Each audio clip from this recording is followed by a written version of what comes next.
sebagian dari elit dan penguasa di negeri ini. Apalagi kini sudah memasuki tahun politik menjelang pemilu 2024. Tekanan dan kepentingan politik ini bahkan bukan hanya masuk dalam ranah hukum. Dunia olahraga kita pun kena imbasnya. Sebagaimana kita tahu, penantian panjang rakyat Indonesia ditambah masa persiapan 3 tahun agar tim sepak bola nasional berlaga di Piala Dunia U20 harus kandas. Hanya karena ada kepentingan politik pihak tertentu.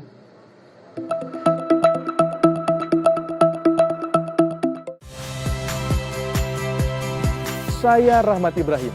Saksikan program-program Kompas TV melalui siaran digital, pay TV, dan media streaming lainnya. Kompas TV, independen, terpercaya.